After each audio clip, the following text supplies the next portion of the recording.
नमस्कार, मी सुरेश शिंदे. आपण पाहतात महाराष्ट्र आपलं न्यूज. काल 29 जानेवारी 2024 रोजी शिक्षण आयुक्तालय पुणे या ठिकाणी कला क्रीडा शिक्षक महासंघ, महाराष्ट्र राज्य व पुणे जिल्हा कला शिक्षक संघ यांची कला शिक्षक पद जी भरती आहे ती पवित्र पोर्टलमार्फत करावी, तसेच कला शिक्षक जी पद भरती आहे ती त्वरित करावी आणि संच मान्यतेत पूर्वीप्रमाणे विशेष कला शिक्षक पद दर्शवावे. संच मान्यतेत दुरुस्ती करून जाचक विद्यार्थी जे अटी आहेत त्यांची त्या अटी काढून टाकाव्यात. या मागणीसाठी नुकतेच शिक्षण आयुक्त कार्यालय पुणे या ठिकाणी एक धरणे आंदोलन झाले होते. त्यातील विविध भागातील शिक्षक त्या ठिकाणी गेलेले होते. नक्की काय आंदोलन होते याची आपण लवकरच माहिती जाणून घेणार आहोत.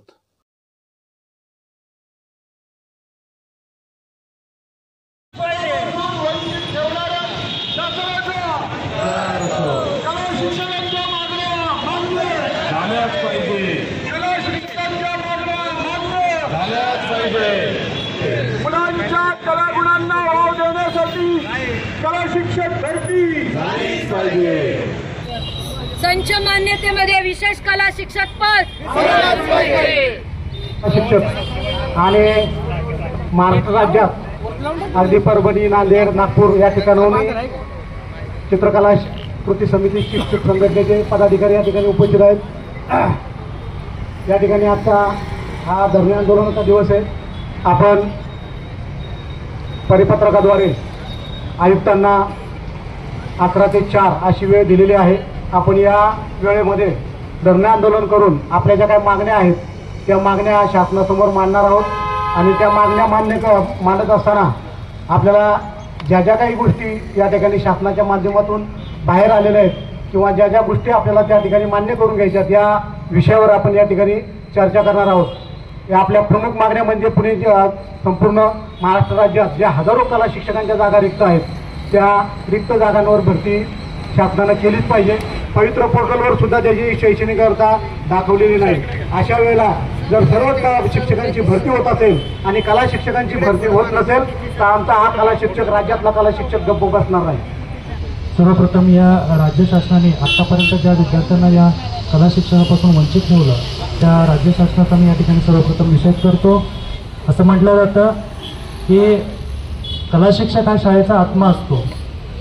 तुम्ही किती इन्फ्रास्ट्रक्चर चांगला करण्याचा प्रयत्न केला, सगळ्या सुविधा देण्याचा प्रयत्न केला आणि त्या शाळेत जर कला शिक्षक नसला तर ती काय परिस्थिती होऊ शकते आपण सर्व जाणता.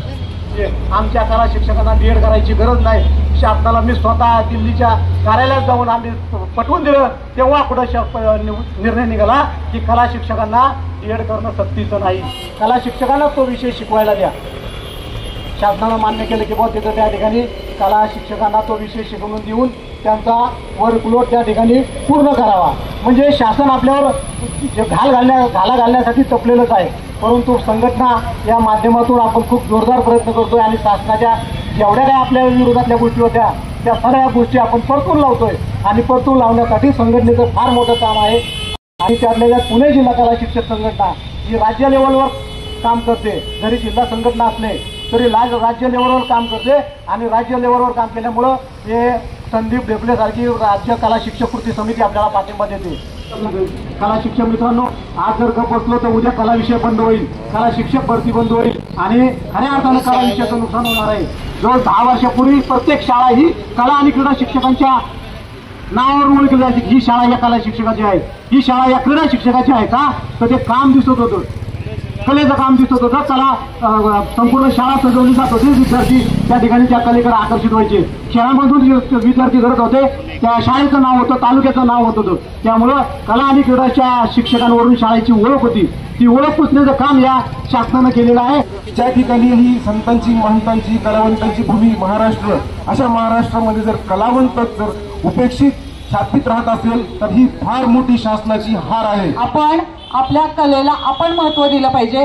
आपली कला आपण जपली पाहिजे.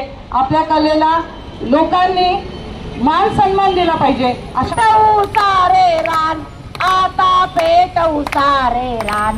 कला शिक्षकांच्या मागण्यासाठी, कला शिक्षकांच्या मागण्यासाठी लावू पणाला प्राण, लावू पणाला प्राण. आता उठवू सारे रान, आता पेटवू सारे रान. कला शिक्षक संघाच्या वतीनं तसेच कला शिक्षक क्रीडा संघाच्या वतीनं आभार व्यक्त करतो.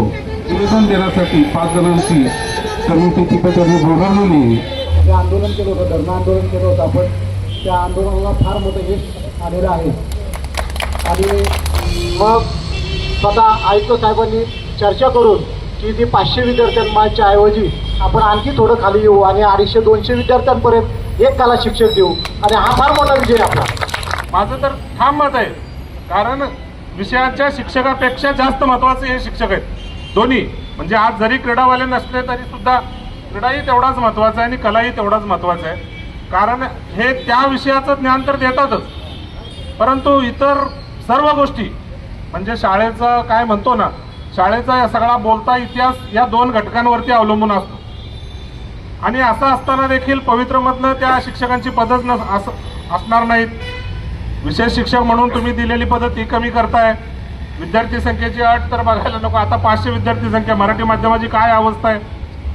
आणि असं असताना कुठंतरी 500ची अट म्हणजे शाळाच 500ची असू शकत नाही, तिथं कला शिक्षकासाठी कशी शक्य असणार. हे इतके साधे छोटे छोटे प्रश्न असताना देखील, माहीत असताना देखील कुठंतरी याच्यावर गांभीर्याने विचार होण्याची गरज आहे.